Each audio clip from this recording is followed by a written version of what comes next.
Jo Leute, willkommen zu einem neuen Backflip-Tutorial. Heute ist Andi von Andiletics hier in Berlin und ich nutze die Chance, euch zu zeigen, wie ihr den Backflip lernen könnt, ohne Matten, einfach mit einem Trainingspartner, der euch Hilfestellung leistet. Die erste Vorübung ist, dass ihr euch einfach gerade hinstellt, die Arme gestreckt nach oben nehmt, abspringt und gleichzeitig die Arme gestreckt über den Kopf zieht. So wie er das gerade macht. Die zweite Vorübung ist der Tuck-Jump. Wir springen hoch und versuchen für einen kurzen Moment wirklich um unsere Knie herum zu tacken. Also kurz unsere Knie festzuhalten und landen dann wieder im gestreckten Stand. Den Prozess wiederholen wir und mit den Armen schießen wir uns richtig nach oben. Okay, Vorübung Nummer 3. Jetzt braucht ihr euren Trainingspartner. Achtet darauf, dass der auch wirklich Power hat und stark genug ist, um euch zu stützen, wenn ihr nach oben springt. Der muss nämlich euer komplettes Gewicht jetzt kurz halten können. Ihr stellt euch vor euren Trainingspartner, er greift euch am Rücken, oberhalb der Hüfte und ihr macht den gleichen Sprung wie gerade bei Vorübung Nummer 2, nur dass ihr euch jetzt dabei nach hinten reinlehnt, wenn ihr in der Luft seid und wenn ihr die Knie ranzieht. Als wenn ihr einen Backflip machen wollt, macht es noch nicht so extrem gleich, sondern langsam rantasten, immer ein Stückchen mehr nach hinten reinlehnen und am Ende soll es so sein, dass ihr hochspringt und kurz in der Luft auf den Arm vom Trainingspartner liegt. Das ist gut, um die Angst abzubauen, wenn ihr euch nach hinten reindrehen wollt. Am Anfang hat man da eine Blockade, das ist komplett normal. Dafür machen wir jetzt die Vorübung, dass ihr euch daran gewöhnt, wenn ihr hochspringt, nicht einfach nur die Knie ranzuziehen, sondern gleichzeitig nach hinten reinzugehen. Und lasst das Kinn schön an der Brust, das ist später wichtig für die Drehung.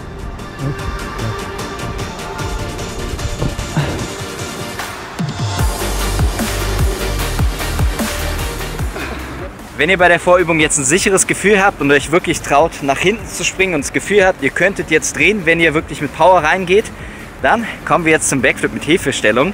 Achtet darauf, dass ihr jetzt wirklich mit Power die Arme hochzieht, eine Konterbewegung mit den Armen nach unten macht, wenn ihr anfangen wollt zu drehen, dass ihr mit Schwung die Arme runterzieht zu den Knien, während ihr die Knie an die Brust zieht und tackt.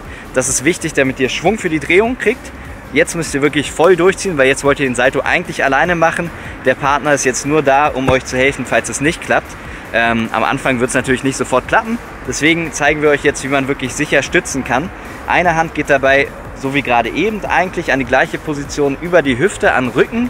Die andere Hand an die Oberschenkel hinten. Ihr stellt euch seitlich neben den Partner und wenn er hochspringt, dreht ihr wirklich die Beine einmal komplett rum, sodass der Partner auch rumkommt, selbst wenn er sich nicht wirklich von alleine dreht. Also wirklich rumschmeißen die Beine und die Hand, die hinterm Rücken ist, bleibt auf der gleichen Höhe, sodass der Partner nicht runterfallen kann, also dass ihr ihn wirklich in der Luft festhaltet. Selbst wenn er sich nicht von alleine dreht, dass ihr einfach ihn in der Luft haltet und einmal rumklappt. Dann hat er schon einen Backflip gemacht. Im Idealfall müsst ihr nicht viel machen und er dreht alles von alleine, aber rechnet erstmal damit, dass euer Partner Angst kriegt und nicht selber dreht und dass ihr wirklich viel Gewicht halten müsst. Los geht's.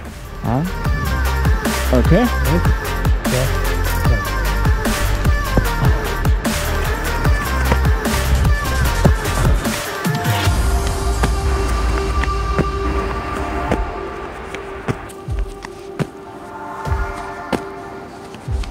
Jetzt wird es noch ein bisschen schwieriger für euch. Genau, wir kommen nämlich zum nächsten Step und diesmal stabilisieren wir unseren Partner nur noch mit einer Hand. Und zwar am unteren Rücken. Dafür sorgen wir einfach dafür, dass er nicht auf den Kopf fallen kann. Aber den Backflip macht er jetzt komplett alleine. Das bedeutet, unser Arm, der eigentlich für den Schwung sorgt an den Beinen, der fällt jetzt komplett weg.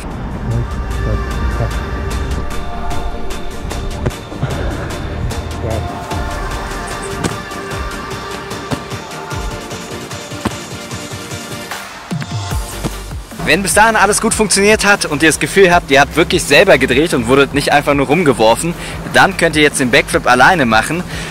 Zum Angstabbauen hilft es enorm, wenn der Partner trotzdem noch neben euch steht und die Hand einfach hinhält, euch vielleicht sogar ein bisschen leicht am Rücken berührt oder einfach nur die Hand da hat, falls irgendwas ist. Das hilft enorm im Kopf, um die Barriere zu überwinden, den Backflip selber zu machen. Also stellt sich euer Trainingspartner jetzt einfach neben euch, hält die Hand 5 cm von eurem Rücken entfernt einfach hin, damit ihr wisst, da ist die Hand. Falls was ist, kann er euch halten, aber ihr macht jetzt den Backflip komplett alleine.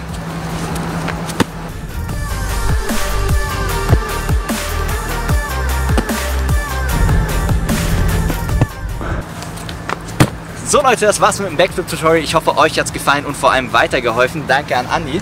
Ich danke dir. Hat mega Spaß gemacht. Mehr von ihm seht ihr auf seinem Channel, habe ich hier verlinkt. Wenn ihr noch detaillierter was über den Backflip, über die Technik lernen wollt, schaut euch mein ausführliches Tutorial nochmal dazu an. Das habe ich hier verlinkt. Mein altes Tutorial, da erkläre ich die Technik nochmal ganz genau. Ja, aber heute mit Hilfestellung ist das gut, um es draußen ohne Matten lernen zu können. Und mit Hilfestellung könnt ihr auch ein paar Fehler euch erlauben. Also trainiert einfach, habt viel Spaß und wir sehen uns beim nächsten Mal.